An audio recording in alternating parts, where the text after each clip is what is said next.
continuar o nosso projeto aqui. Nós estamos estudando as 7 igrejas do Apocalipse. E nós já estudamos uma delas. Hoje é a segunda noite, nós estudamos uma delas, a igreja de Éfeso. Agora essa noite eu creio que será uma noite muito importante na nossa vida de cristão. Porque foi muito importante na minha, quando eu entendi essas coisas. Porque o Apocalipse, ele não é um livro que vai acontecer no futuro. Não, o Apocalipse, ele está acontecendo agora. Tem 2000 anos que o Apocalipse está acontecendo. Tem 2000 anos que foi escrito esse livro e que a narrativa, os acontecimentos narrados neste livro estão acontecendo. E você acha que isso é coisa da minha cabeça? Ou dos doidos que eu acompanho? Não, não é não. É escrito aqui na Bíblia. Apocalipse capítulo 1, versículo 19, diz assim: eu sou aquele que vive, estive morto, mas agora estou vivo para todo sempre. Tenho autoridade sobre a morte e sobre o mundo dos mortos. Portanto, escreva as coisas que você vai ver, tanto as que estão acontecendo agora, como as que vão acontecer depois. Jesus, quando mandou o apóstolo João escrever esse conteúdo do Apocalipse,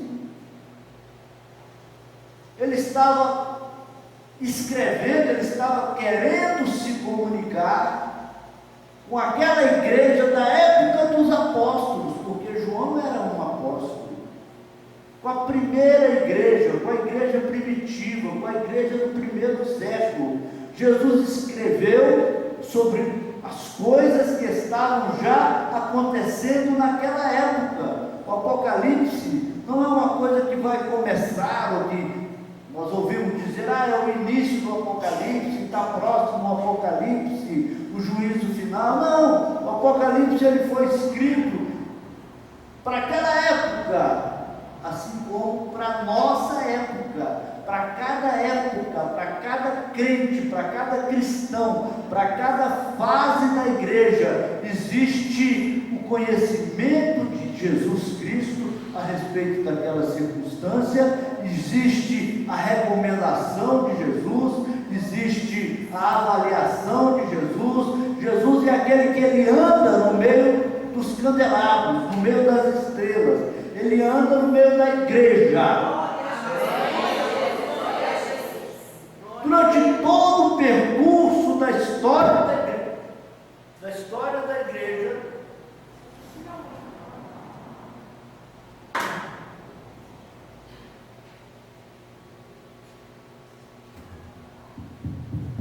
Jesus tem administrado, ele é o Senhor. Ele está dizendo aqui, eu sou o primeiro e o último, eu sou aquele que vive.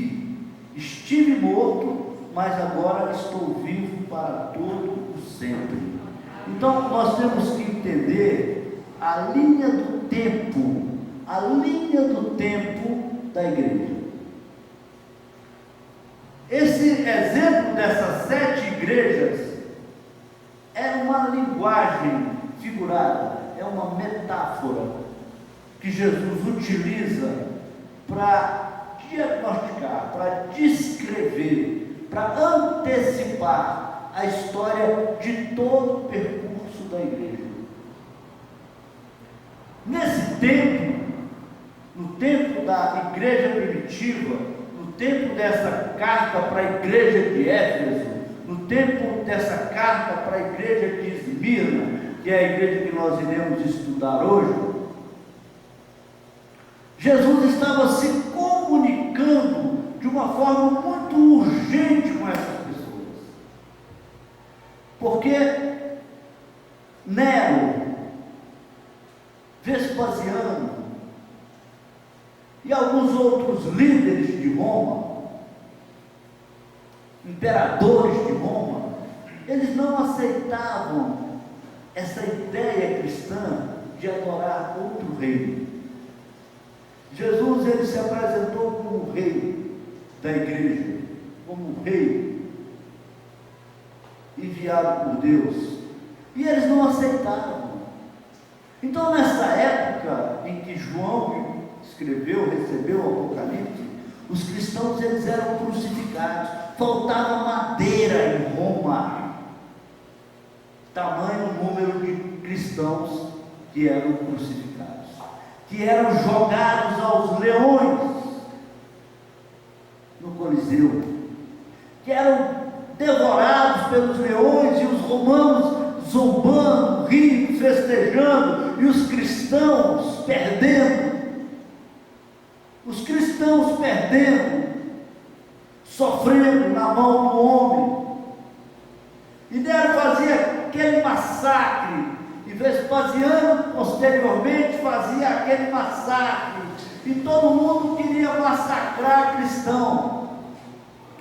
Houve uma época no início da igreja que eles passavam piche, na época de Nero, eles passavam piche nos cristãos e amarravam eles num pedaço de pote, num pedaço de pau, e botavam fogo para iluminar Roma. O luzeiro deles era crente pegando fogo, cheio de bicho.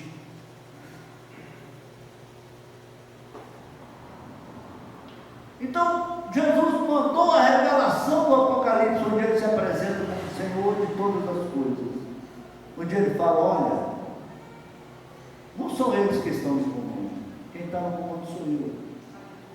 Não temam os que matam o corpo, e depois disso não pode fazer mais nada.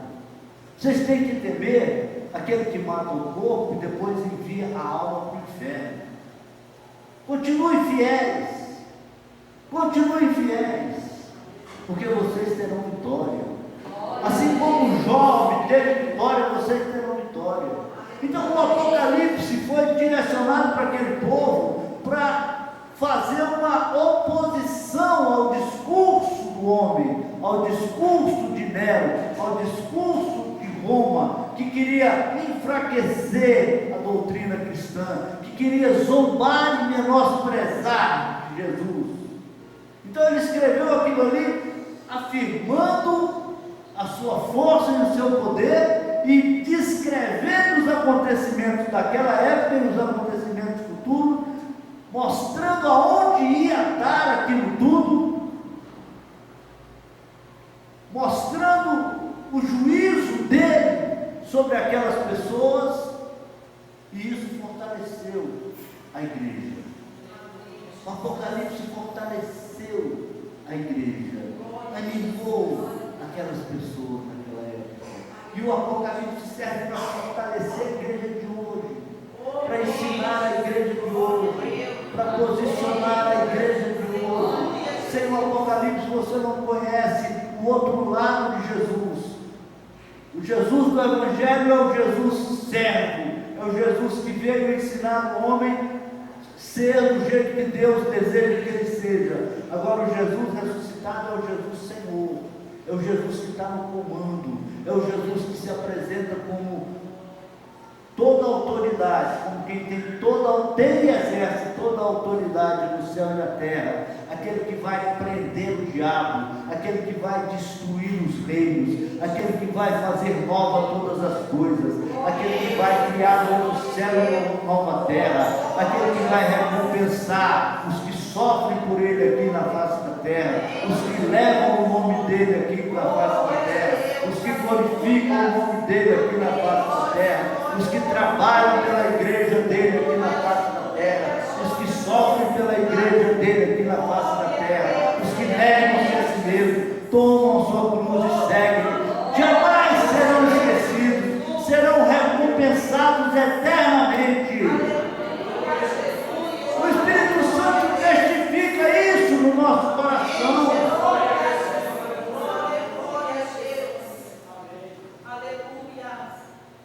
O Apocalipse serve para isso, para fortalecer igreja na hora da tribulação, na hora da dificuldade. É aí que Jesus fala: continua fiel, ser fiel até a morte, e eu lhe darei a coroa da vida.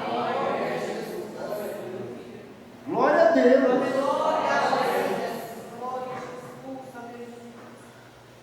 Então, na linha do tempo, nós estamos estudando a igreja de Esmirna nessa noite, e eu quero ler um texto direcionado para ela, a carta direcionada para ela.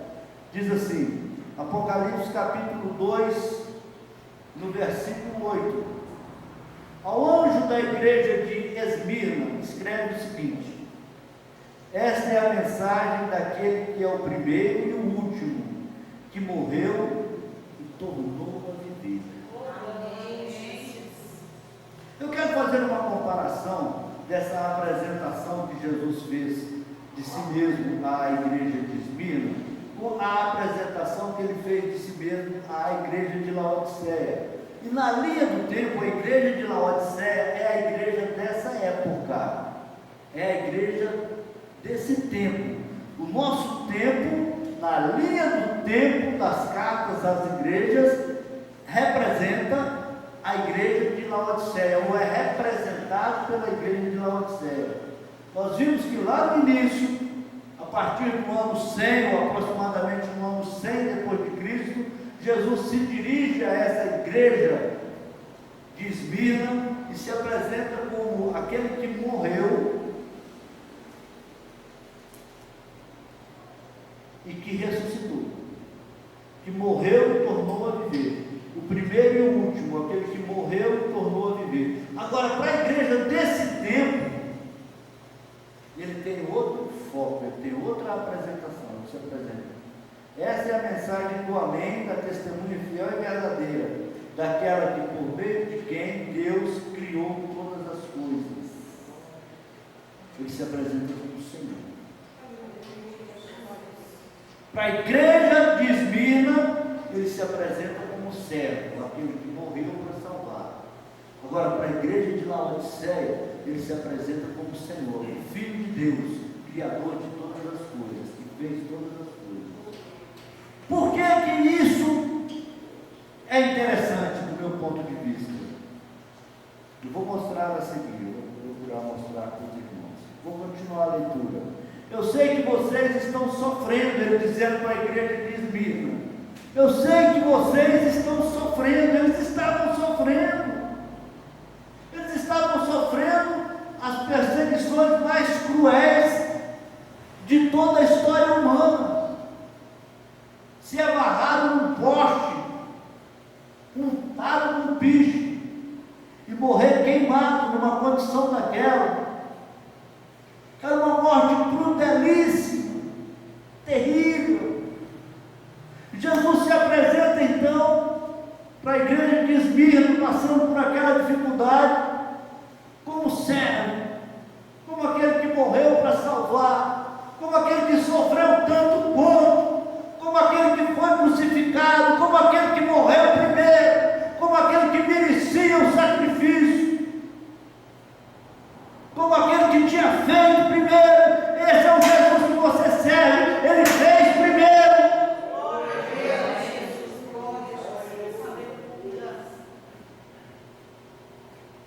Ele não está mandando alguém fazer o que ele não fez. Ele não está mandando alguém fazer por ele, não. Primeiro ele fez, primeiro ele te amou.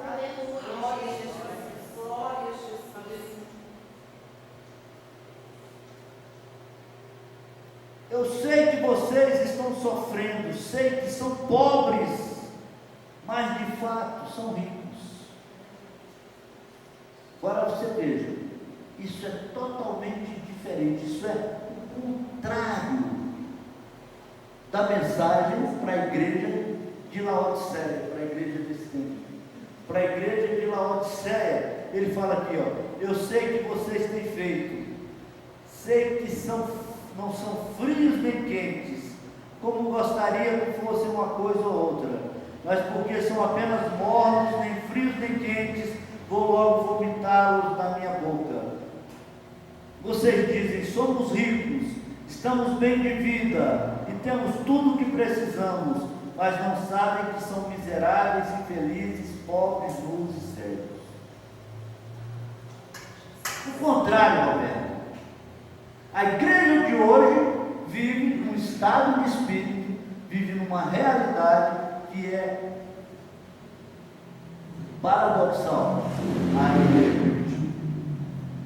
Jesus se apresentou como servo, ele falou: eu sou aquele que morreu e que ressuscitou por vocês. Agora, para a igreja desse tempo de hoje, para a igreja de Laodiceia, para essa igreja próspera, para essa igreja rica, para essa igreja que recebe milhões de reais dos governos para alimentar através das suas associações os índios Yanomami, e que não sabem nem o que está acontecendo com eles, porque não foram lá investir o dinheiro que lhes foi entregue. Para essa igreja midiática, onde o líder de uma delas diz: eu não sou o pastor mais rico do Brasil, eu não gosto que me chamem de pastor mais rico do Brasil, porque eu sou o pastor mais rico do mundo. Jesus fala: olha, você está enganado, você é um pobre, você é um cego, você para mim é nu, você está despido. Sugiro que você compre ouro puro, compre colírio, compre veste branca, porque do jeito que está ruim. Agora, para a igreja de Esmirna, para a igreja perseguida, para a igreja, ele fala: olha, você não é pobre, para mim você é rico.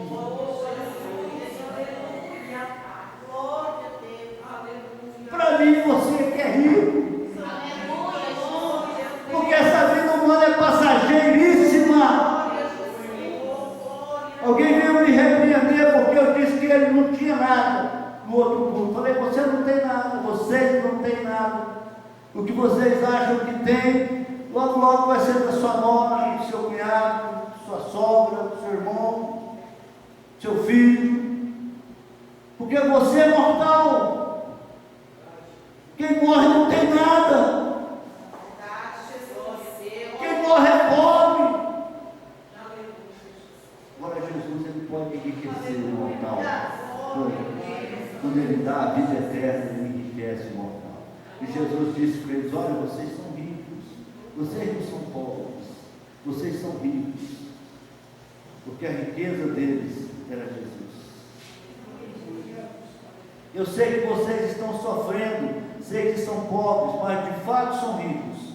Sei como aqueles que afirmam que são judeus, mas não são, falam mal de vocês. Eles são um grupo que pertence a Satanás. Não tenham medo do que vocês vão sofrer. Escutem, o diabo vai pôr na prisão alguns de vocês para que sejam provados e sofram durante 10 dias. Sejam fiéis, mesmo que tenham que morrer. E como prêmio da vitória, eu lhes darei a vida.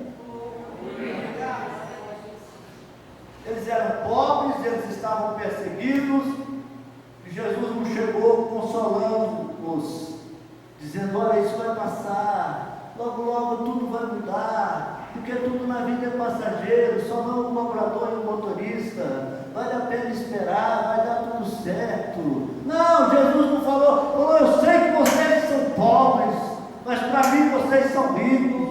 Eu sei que vocês estão vivendo uma fase difícil, mas vocês vão passar por um sofrimento maior. E se vocês tiverem que enfrentar a morte, sejam corajosos, porque aquele que vencer, e somente aquele que vencer, será recompensado.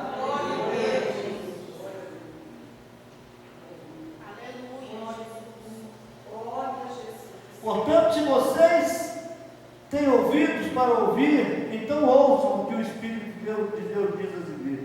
Aqueles que conseguirem a vitória, somente os que conseguirem a vitória, aqueles que conseguirem a vitória, não sofrerão o castigo da segunda morte. Você lembra aquela história de Adão, lá no Éden? E Deus falou: olha, certamente morrerás. E a serpente chegou e falou: não é assim, não vai haver essa morte. Então o homem comeu e foi expulso, mas o homem até hoje não sabe que morreu. Porque a primeira morte é essa morte espiritual da separação de Deus.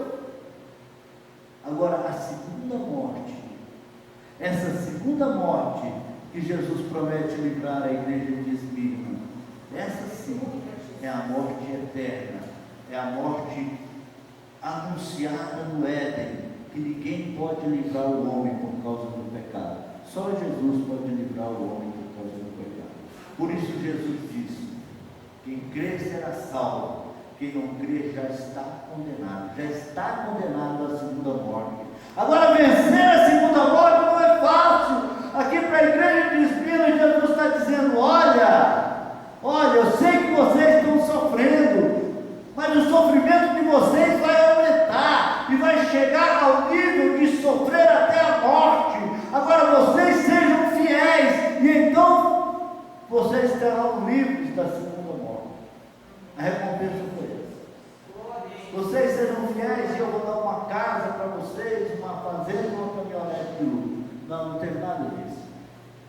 A promessa de Jesus não foi para as coisas deste mundo, voltada para as coisas deste mundo. A promessa de Jesus foi vencer a segunda morte. Eu acho que é o que interessa para os seres mortais. O que interessa para os seres mortais é vencer a maldição da morte. Se você aqui nessa vida conseguir vencer a maldição da morte, você foi bem sucedido. Jesus, ele falou tudo isso no Evangelho, de forma que a gente passa desapercebido. Ele disse: de que adianta ganhar o mundo inteiro e perder a sua alma? De que adianta ganhar o mundo inteiro e perder a sua... Jesus. Esse é o ponto de vista de Jesus. Se você não conquistar a vitória sobre a segunda morte, sua vida foi vã. Você perdeu seu tempo. Você não aproveitou a grande oportunidade do Calvário. Você vai morrer na desgraça do Éden. Não existe meio termo, não existe meia razão. A Bíblia é direta e reta. É direta e reta. O Apocalipse nos informa essas coisas. E nós precisamos de estar atentos a elas. Nós precisamos estar muito atentos a essas coisas. Porque o Apocalipse já está acontecendo. Amém? Amém. Tudo bem? Posso continuar?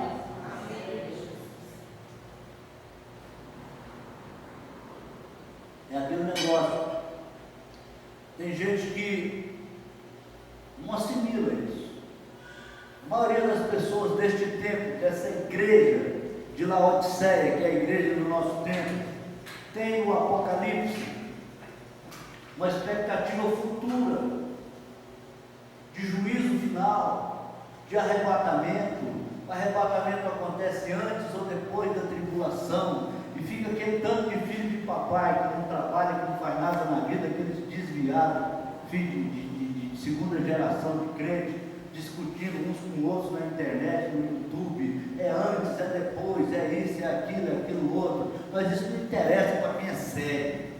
Gente séria não perde tempo com esse povo, porque o que interessa para a gente, que é sério, é fazer a vontade de Deus, porque independente de ser antes da tribulação, de ser depois da tribulação, de ter arrebatamento, de não ter arrebatamento, se você está firme com Jesus, se você está fazendo a vontade de Jesus, se você não está negando Jesus, se você não está envolvido com as coisas deste mundo, se você está aprovado por Jesus, você vai estar com Ele aonde Ele estiver, e não tem mal que vai te atropelar. Glória a Jesus! Dá uma salva de palmas para Jesus!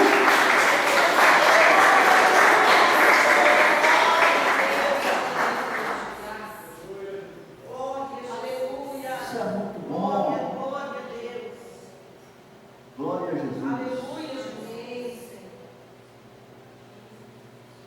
Vai ter pressão, vai ter morte, mas você não pode negar.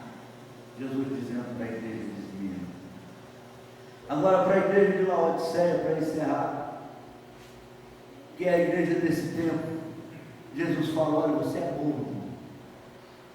E porque você é morno, eu quero te vomitar da minha boca. Eu vou te vomitar da minha boca. Igreja morna, igreja morna, igreja de cima de muro, igreja que não é quente nem fria, que jorra água doce e água salgada. A igreja desse tempo, ela está atrás de prosperidade, ela está atrás de servir-se a si mesmo. É uma igreja cheia de egolatria, adoração de si mesmo. É uma igreja que, eu já vi escrito na traseira de uma caminhonete de RAM, coisa chique, coisa de bacana, bonita, aquela coisona grande, o cara escreveu fruto de oração. O povo quer receber muito, quer receber o que recebe. Ele não vende aquela caminhonete que vai ajudar quem precisa. Fruto de oração, aquela vanglória. Eu consegui, eu fiz, eu posso. Meu irmão, não é essa a prova final, não é esse o teste final. Essa é a igreja de Laodiceia, a igreja que Jesus quer vomitar da sua boca. A igreja aprovada é aquela que está disposta a dar um passo a mais, é aquela que está disposta a sofrer pelo Evangelho. Ninguém ganha alma, ninguém produz fruto no Evangelho se não negar-se a si mesmo, tomar a sua cruz e seguir Jesus.